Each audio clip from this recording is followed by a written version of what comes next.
Anna avait toujours été riche et regardait souvent de haut les gens pauvres, notamment un homme qui faisait toujours la manche dans le coin de son quartier. Un jour, cet homme a sauvé sa fille d'un kidnappeur, et lorsque Sarah a failli être à nouveau kidnappée, elles ont découvert la vérité. Anna vivait à Franklin Park, un quartier aisé de Toledo, dans l'Ohio. Ses parents vivaient dans le Connecticut, mais elle voulait être un peu plus indépendante, alors elle s'est éloignée d'eux pour aller à l'université. Après son diplôme, elle s'est installée dans ce quartier et a commencé une carrière lucrative. Puis elle est tombée amoureuse de Daryl. Il l'a mise enceinte et n'était pas prêt à s'engager, il s'est donc séparé d'elle, dès qu'elle lui a parlé du bébé. Anna avait le cœur brisé, mais ne voulait pas se morfondre longtemps sur Daryl. Elle avait des problèmes plus importants à gérer. Si est bon, je peux le faire toute seule, s'est-elle dit en frottant son ventre. Des mois plus tard, elle a donné naissance à Sarah, la lumière de sa vie. Sa vie amoureuse a peut-être été un désastre, mais Sarah valait tous les chagrins d'amour. Elle travaillait et élevait sa fille dans l'un des meilleurs quartiers du monde. Un jour, Anna a remarqué un homme âgé qui faisait la manche au coin d'un lotissement de banlieue. « Excusez-moi. Que faites-vous ici? Vous n'avez pas le droit d'être ici. » Si est une communauté privée, a dit Anna en ricanant au vieil homme vêtu de vêtements simples. Madame, si est techniquement la partie commerciale, et si est une propriété publique, donc j'ai le droit d'être ici, a répondu le vieil homme. Je vous paierai pour partir, insiste Anna. Non, madame. Si est mon travail d'être ici. Je demande des dons pour Elfal. Si est une association caritative qui aide les familles à faible revenu, a expliqué l'homme. Vraiment? Est-ce qu'il demande juste des dons comme ça? Dans la rue? S'est interrogée Anna, en faisant une moue sur ses lèvres. Oui, madame. Toute aide est appréciée. Eh bien, peu importe, a dit Anna, qui est partie sans faire de don.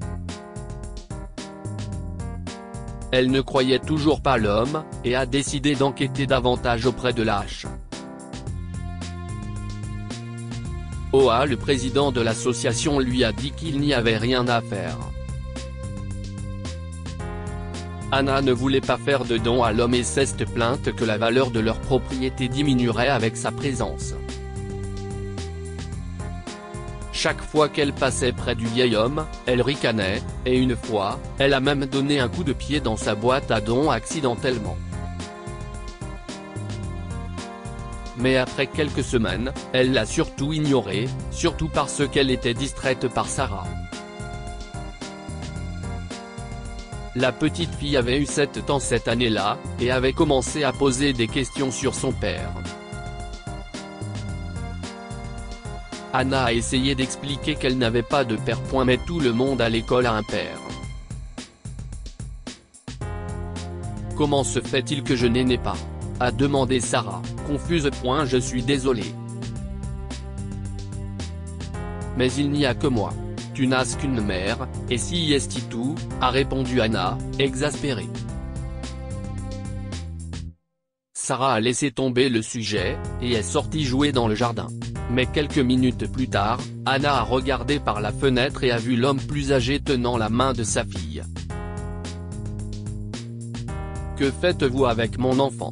Où l'emmenez-vous? Lâchez-la immédiatement !» Anna a crié en sortant en courant de sa maison, et en les rattrapant.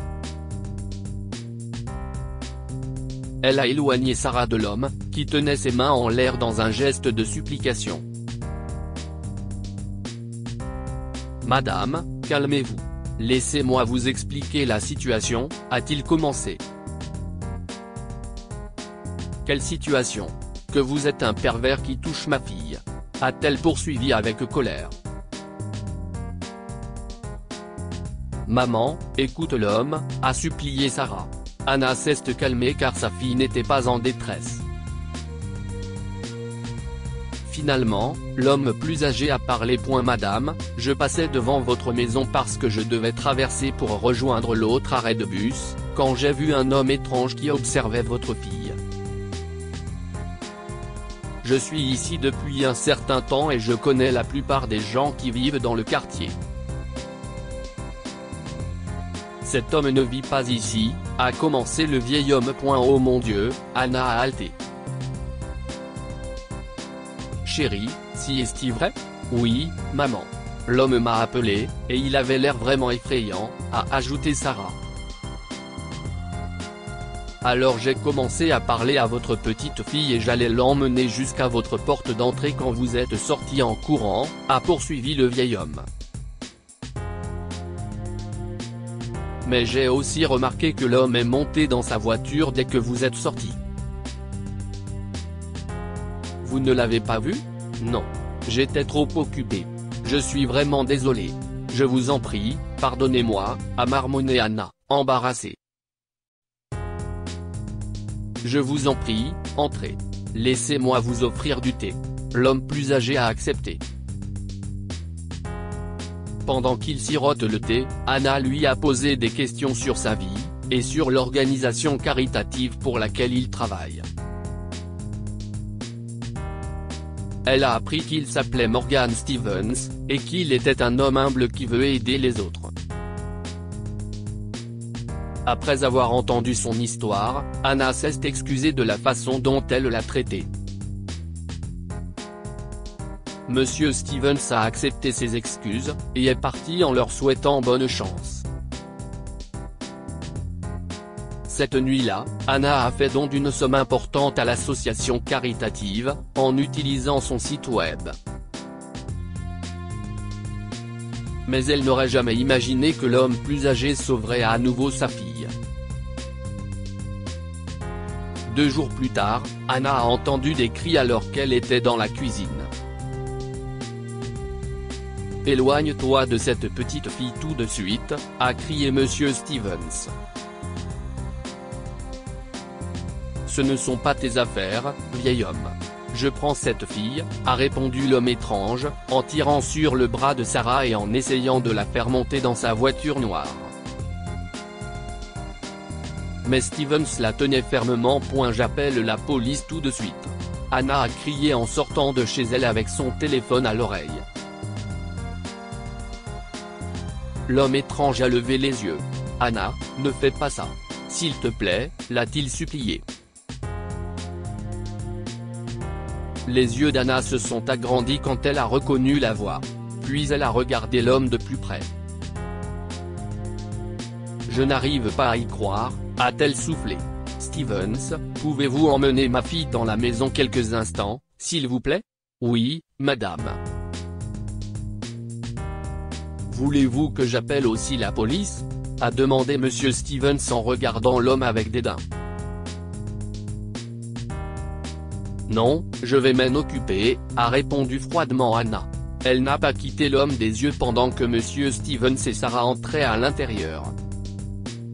« À quoi tu pensais, Daryl ?» Anna a sifflé pour que Sarah n'entende rien. « Anna, s'il te plaît. Je voulais juste voir mon enfant, mais je ne savais pas comment l'approcher, » a répondu Daryl. « Alors tu as pensé que la meilleure solution était de la kidnapper ?» a demandé Anna avec sarcasme. « Va-t'en d'ici, maintenant. Le HOA m'a donné les images de vos rodents dans la zone. Si quelqu'un te voit dans les parages, je porte plainte. Tu n'oserais pas. J'ai des droits. Si est ma fille, » a craqué Daryl. « Tu as renoncé à tes droits dès que tu t'es enfui. Ce n'est pas ta fille, si est la mienne. Et je sais que tu n'as pas l'argent pour te battre contre moi au tribunal parce que tu es toujours un perdant. Pars loin de nous, et ne reviens pas. » Daryl a grogné, est monté dans sa voiture, et est parti. Ils ne l'ont jamais revu. Entre-temps, Monsieur Stevens est devenu un élément permanent de leur vie. Anna l'invitait à dîner tous les soirs après son service, et s'impliquait activement dans Elfal. Que pouvons-nous apprendre de cette histoire? Ne jugez pas les gens en fonction de leur statut économique. Anna a traité Monsieur Stevens de manière horrible, sans savoir qu'il serait le sauveur de sa famille. Surveillez de plus près vos enfants. Il est préférable de surveiller de près vos enfants, même si vous pensez que votre quartier est sûr. Découvrez maintenant l'histoire de cette fille pauvre qui n'avait rien à se mettre pour une fête, et qui a reçu l'aide de sa grand-mère. Abonnez-vous à Mon Mama sur Google News pour lire des contenus aussi intéressants.